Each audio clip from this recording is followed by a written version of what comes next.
गुरु की खोज और पाखंड पर प्रहार आदि। काल से ही मिथिला की भूमि ज्ञान की भूमि, त्याग और वैराग्य की भूमि रही है। बौद्ध जातक कथा में एक श्लोक है, सुसुखम वत जीवाम यसम नो नत्थि किंचन मिथिलाय डहम मानाय न में किंची अड्डे हथाती। अर्थात मिथिला नरेश राजा जनक ने जब अपनी मिथिला नगरी को अग्नि में जलते देखा तो अविचल भाव से कहा, इसमें मेरा तो कुछ भी नहीं जल रहा है।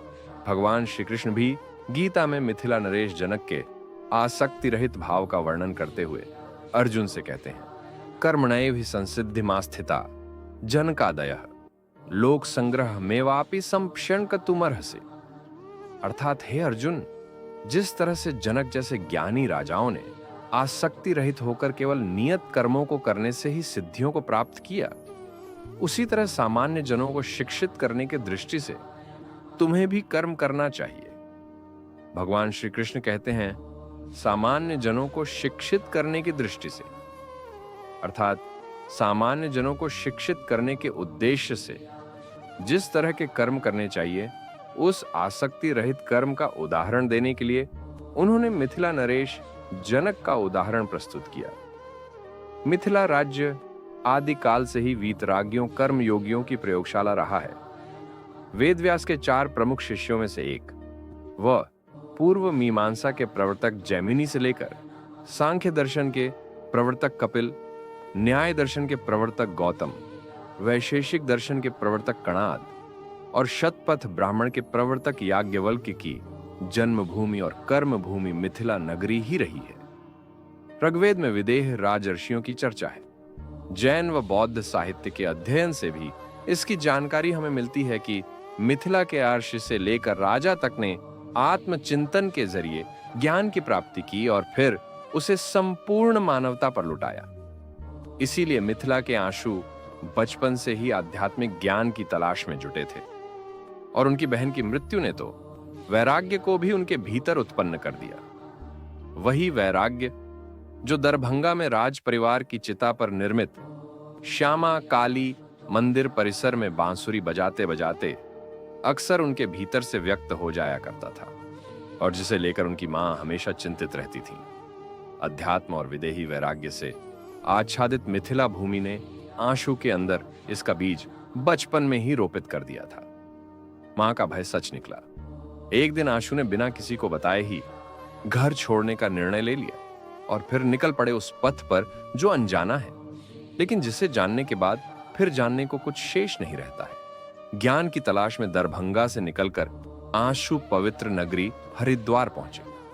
उत्तराखंड स्थित हरिद्वार का अर्थ है हरि का द्वार, अर्थात ईश्वर तक पहुंचने का पहला पड़ाव। हरिद्वार हिंदुओं के पवित्र स्थलों में से एक है।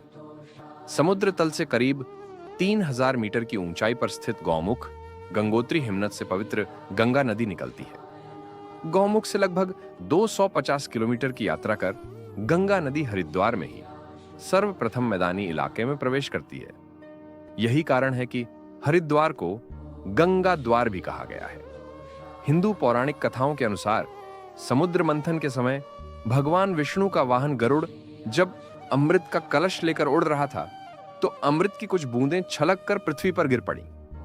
जिन 4 स्थानों पर अमृत की बूंदें गिरीं उनके नाम हैं हरिद्वार, उज्जैन, नासिक और प्रयागराज यानी इलाहाबाद। यही वे 4 स्थान हैं जहां भारत में कुंभ मेले का आयोजन होता है। 3 में से किसी भी एक स्थान पर प्रति 3 वर्ष में एक बार कुंभ मेला लगता है और 12वें वर्ष इलाहाबाद में महाकुंभ का आयोजन किया जाता है। बिना किसी संगठित आयोजन के कुंभ मेले में किसी यूरोपीय देश की जनसंख्या के बराबर दुनिया भर से नागरिक जुटते हैं। हजारों सालों से यह प्रथा चलती आ रही है।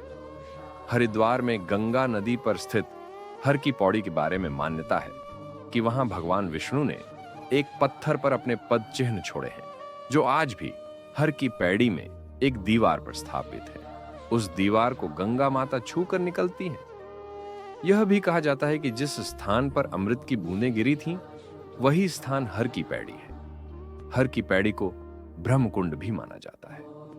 महाभारत के वन पर्व में भी हरिद्वार का उल्लेख मिलता है। मिथिला से भी हरिद्वार का नाता है। सांख्य दर्शन के आदि प्रवर्तक महर्षि कपिल का आश्रम भी किसी समय हरिद्वार में स्थित था, जो हिंदुओं के लिए एक पवित्र तीर्थ के समान था। इसका प्राचीन नाम कपिल स्थान मिलता है। पौराणिक कथा के अनुसार इक्ष्वाकु वंशीय राजा सगर के प्रपौत्र भगीरथ हुए। भगीरथ ही वे इक्ष्वाकु थे जिन्होंने सतयुग में वर्षों की तपस्या के बाद गंगा जी को पृथ्वी पर उतारा था, जिससे उनके 60,000 पूर्वजों का उद्धार हुआ था। सन 1960 के दशक के उत्तरार्ध में आशु ज्ञान की तलाश में हरिद्वार पहुंचे। उस समय हरिद्वार में हंसराम सिंह रावत उर्फ हंसजी महाराज की बड़ी चर्चा थी। दिल्ली के रानीबाग व हरिद्वार के प्रेम नगर में उनका आश्रम था। कुछ वर्ष पूर्व ही उनका देहांत हुआ था और उनके एक 9 वर्षीय पुत्र प्रेमपाल रावत उर्फ बाल योगेश्वर को उनका वारिस बनाते हुए उसे अवतार घोषित कर दिया गया था, जिसके कारण वह लोगों के बीच कौतूहल का विषय था। हंस महाराज ने 2 शादियां की थी। उनकी पहली पत्नी सुंदरी देवी से एक पुत्री सावित्री थी और दूसरी पत्नी राजेश्वरी देवी से सतपाल व प्रेमपाल सहित 4 पुत्र थे। सतपाल ही आगे चलकर सतपाल महाराज के नाम से मशहूर हुए, जो धार्मिक गुरु के साथ साथ 90 के दशक में केंद्रीय रेल राज्य मंत्री भी बने। वह कांग्रेस के टिकट पर पौड़ी गढ़वाल संसदीय क्षेत्र से चुनाव जीतकर संसद में पहुंचे थे। सन 2014 में वह कांग्रेस छोड़कर भाजपा में शामिल हो गए। सतपाल महाराज के पिता हंस महाराज का देहांत सन 1966 ईस्वी में राजस्थान के अलवर स्थित उनके ही आश्रम में हुआ था। उनकी मृत्यु के बाद उनकी दूसरी पत्नी राजेश्वरी देवी ने अपने सबसे छोटे पुत्र प्रेमपाल रावत को उनका उत्तराधिकारी घोषित कर दिया, जो उस समय मुश्किल से 8-9 साल का था। राजेश्वरी देवी ने खुद को जगत जननी माता, अपने बड़े बेटे सत्यपाल महाराज को बाल भगवान जी और छोटे बेटे प्रेम रावत को बाल योगेश्वर नाम देकर पूरे परिवार को ही भगवान का अवतार घोषित कर दिया था। हंस महाराज ने दिव्य संदेश परिषद नामक एक संस्था का गठन किया था, जिसे सन 1960 में डिवाइन लाइट मिशन नाम दिया गया। कहा जाता है कि अपने बाद वह इस मिशन की बागडोर अपने प्रिय शिष्य कृष्णानंद को सौंपना चाहते थे, लेकिन उनकी अचानक हुई मृत्यु के बाद यह आध्यात्मिक मिशन परिवारवाद की भेंट चढ़ गया। प्रेम रावत उर्फ बाल योगेश्वर जब थोड़े बड़े हुए तो वे भारत छोड़कर अमेरिका चले गए। Satpal Maharaj divine light mission की भारत की शाखाओं को संभालते रहे और बाल योगेश्वर पश्चिमी दुनिया में इसका विस्तार करने में जुट गए। बाल योगेश्वर ने 50 से अधिक देशों में इसकी शाखाएं स्थापित की। प्रसिद्धि के साथ साथ बाल योगेश्वर ने भारतीय चोले व धर्म को भी अपने कंधे से उतार फेंका और पूरी तरह से पश्चिमी रंग ढंग में रंग गए। दिल्ली में भी डिवाइन लाइट मिशन का एक आलिशान आश्रम है, जहां बाल योगेश्वर निजी विमान से आते जाते थे। सन 1972 में बाल योगेश्वर ने अपने पिता के जन्मदिन पर हंस जयंती का आयोजन दिल्ली के आश्रम में किया, जिसमें आधा दर्जन जंबो जेट विमानों से पश्चिमी देशों के लाखों अनुयायियों को भारत लाया गया था। इसी अवसर पर उन पर यह आरोप लगा कि उन्होंने अपने चार्टर विमान में तस्करी की है। उन्हें भारत छोड़ने से रोक दिया गया। मोटी रकम का बॉन्ड भरने पर ही उन्हें देश छोड़कर विदेश जाने की इजाजत मिली। अक्टूबर 1996 में एक पत्रिका विचार मीमांसा में छपी रिपोर्ट के अनुसार इस कलयुगी महापुरुष बाल योगेश्वर को पुलिस ने रंगे हाथ तस्करी के माल सहित दिल्ली में धर दबोचा था। बाल योगेश्वर दिल्ली में अपनी लीलाओं का प्रदर्शन कर रहे थे। उसी दौरान पुलिस ने छापा मार दिया। बाद में 7 लाख रुपए मुचलका देकर जेल जाने से बचने वाले बाल योगेश्वर के इशारे पर उनके शिष्यों ने नवभारत टाइम्स के कार्यालय पर जबरदस्त हमला किया, जिसमें एक पुलिसकर्मी मारा गया और अनेक घायल हुए। संसद में भी यह मामला उठा था, लेकिन इसे दबा दिया गया। बाल योगेश्वर ने सन 1973 में अमेरिका के ह्यूस्टन एम्स्टर्डम में मिलेनियम सेंटेनियर्स नाम से दूसरी हंस जयंती का आयोजन किया। इस अवसर का उपयोग उन्होंने खुद को लॉर्ड ऑफ द यूनिवर्स घोषित करने के लिए किया। इस आयोजन में भाग लेने सतपाल महाराज और उनकी मां भी गई थी। बाल योगेश्वर जब 16 वर्ष के हुए तो उन्होंने हिंदू धर्म छोड़कर ईसाई धर्म अपना लिया और खुद से उम्र में बड़ी अपनी एक अनुयायी वह कैलिफोर्निया निवासी मेरिल जॉनसन नामक ईसाई महिला से चर्च में जाकर शादी कर ली। उनकी मां अपने धार्मिक साम्राज्य के विस्तार की राह में बाल योगेश्वर के ईसाई धर्म में परिवर्तित होने वह ईसाई महिला से उनकी शादी को रोड़ा मानती थी। उन्होंने इस शादी का विरोध किया, लेकिन बाल योगेश्वर ने वहां की अदालत से यह आदेश ले लिया कि वह स्वयं निर्णय लेते हुए अपनी मर्जी से शादी करने के लिए स्वतंत्र है। शादी में उन्होंने अपनी मां को भी नहीं बुलाया। शादी करने के उपरांत मिशन के सारे निर्णय भी वे स्वतंत्र रूप से लेने लगे। मां राजेश्वरी देवी और भाई सतपाल को उन्होंने किनारे लगाना शुरू कर दिया। उस समय की मीडिया रिपोर्टों के मुताबिक बाल योगेश्वर एक राजा की तरह आलीशान जीवन शैली जीते थे। रोल्स रॉय, मर्सिडीज बेंज जैसी महंगी गाड़ियों और निजी विमानों का उनका बड़ा काफिला था। कहा जाता है कि सन 1973 से 74 में अमेरिका में एक पत्रकार ने बाल योगेश्वर की आलीशान जीवन शैली को अनुयायियों से दान में मिले धन का दुरुपयोग कहते हुए सरेआम उन्हें थप्पड़ भी मार दिया था। बेटे बाल योगेश्वर पर अपनी पकड़ ढीली देखकर मां राजेश्वरी देवी ने अपने बड़े बेटे सतपाल महाराज को भारत के डिवाइन लाइट मिशन की पूरी बागडोर सौंप दी, जिसके विरोध में बाल योगेश्वर ने डिवाइन लाइट मिशन से अपना नाता तोड़ते हुए एलन वाइटल नामक एक नया संगठन ही खड़ा कर लिया। इधर बाल योगेश्वर द्वारा किनारे लगाए जाने के बाद उनकी मां राजेश्वरी देवी व बड़े भाई सतपाल ने फिर से डिवाइन लाइट मिशन को अमेरिका में खड़ा करने की कोशिश की।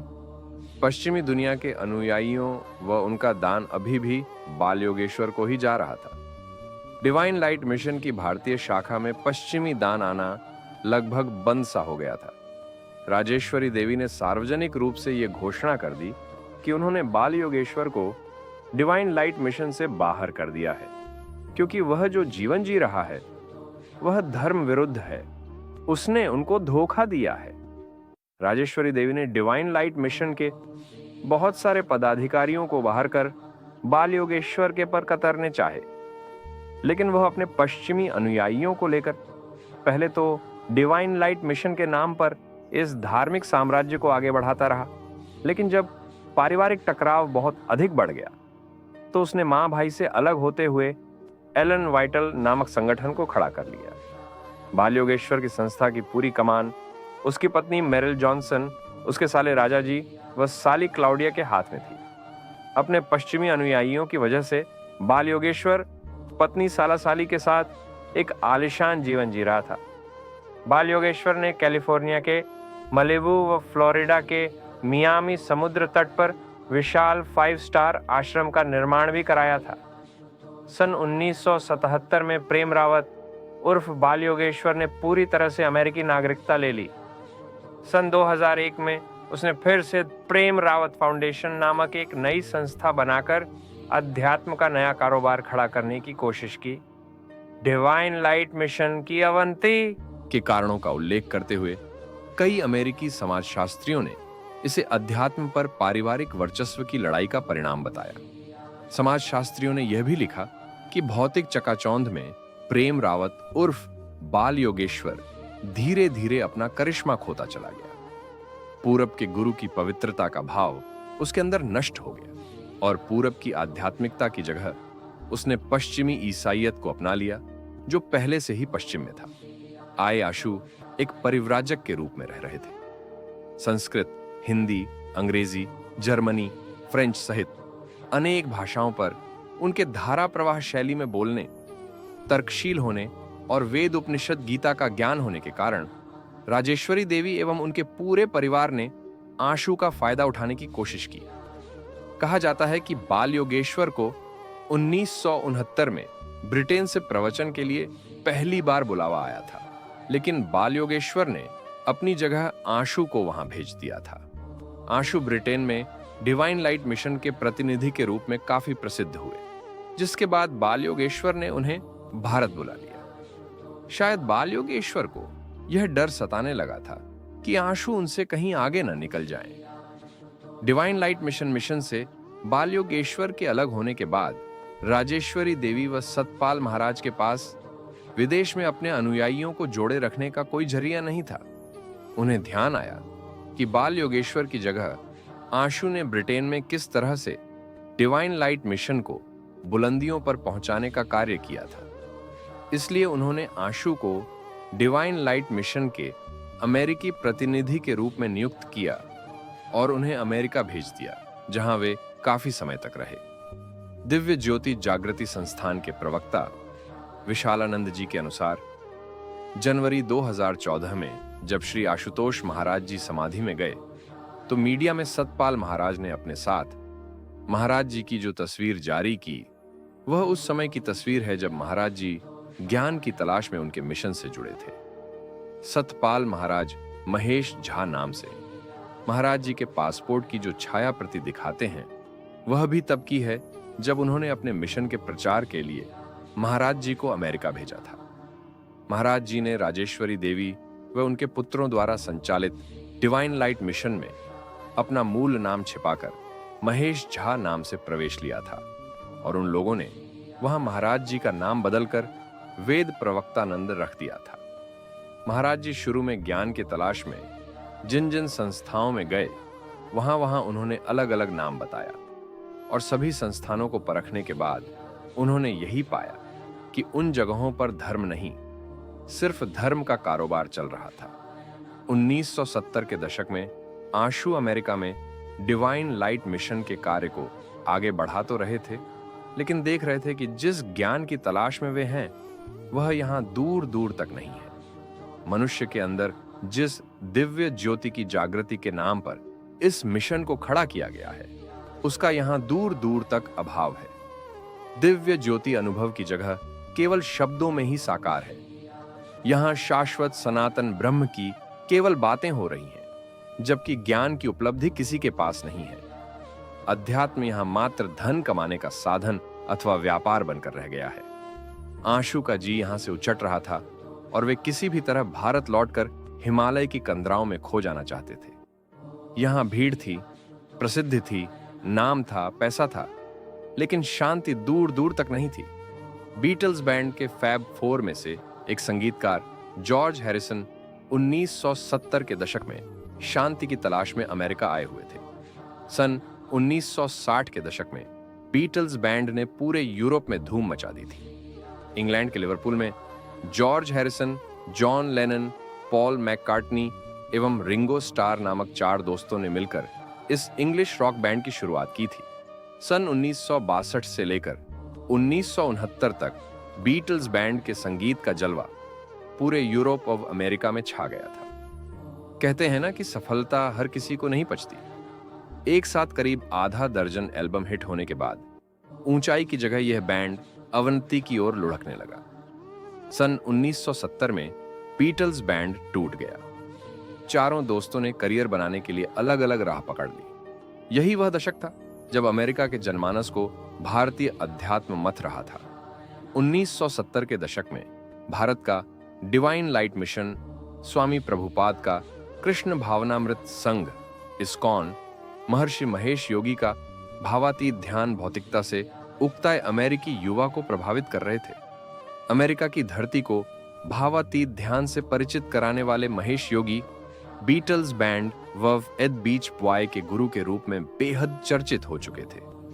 बीटल्स बैंड टूटने के बाद इस बैंड के एक संगीतकार जॉर्ज हैरिसन की मुलाकात डिवाइन लाइट मिशन का अमेरिका में प्रचार कर रहे आशु से हुई और दोनों गहरे दोस्त हो गए। George Harrison divine light mission से जुड़ने गए थे, लेकिन आशु ने उनसे कहा कि यहां उन्हें शांति नहीं मिलेगी, बल्कि वे खुद भारत जाकर डिवाइन लाइट मिशन को छोड़ने के इच्छुक हैं। एक दिन दोनों वहां से ज्ञान की खोज में अमेरिका स्थित इस्कॉन के आश्रम पहुंचे।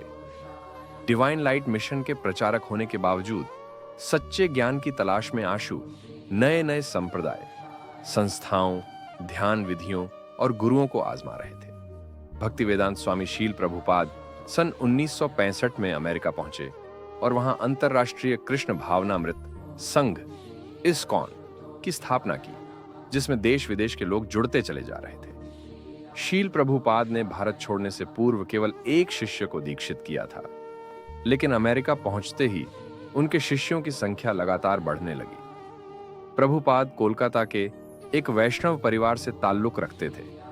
उनके पिता गौर मोहन डे कपड़ों के व्यवसायी होने के साथ साथ चैतन्य महाप्रभु के बहुत बड़े भक्त थे। भक्ति की यह भावना प्रभुपाद को विरासत में मिली थी। प्रभुपाद के बचपन का नाम अभय था।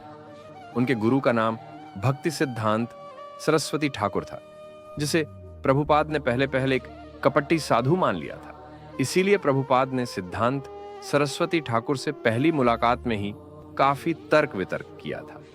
सिद्धांत सरस्वती ठाकुर से तर्क में अभय अर्थात प्रभुपाद परास्त हुए थे। फिर सिद्धांत सरस्वती ठाकुर ने ही उन्हें कृष्ण भावनामृत का ज्ञान दिया और समझाया कि कृष्ण भावनामृत ही शाश्वत है। प्रभुपाद ने सिद्धांत सरस्वती ठाकुर को अपना गुरु मान लिया और बाद में उनसे दीक्षा ली। सन 1965 में प्रभुपाद जब अमेरिका पहुंचे तो उन्होंने श्री कृष्ण कीर्तन को अपनी कृष्ण भावनामृत का आधार बनाया। न्यूयॉर्क के पार्क गलियों में झुंड के झुंड सन्यासी हरे रामा हरे कृष्णा की ताल पर झूमने लगे। अमेरिकी हिप्पियों के जुड़ने से प्रभुपाद का यह कीर्तन अभियान खूब लोकप्रिय हुआ और न्यूयॉर्क टाइम्स से लेकर भारत के अखबारों तक में इसका जिक्र होने लगा।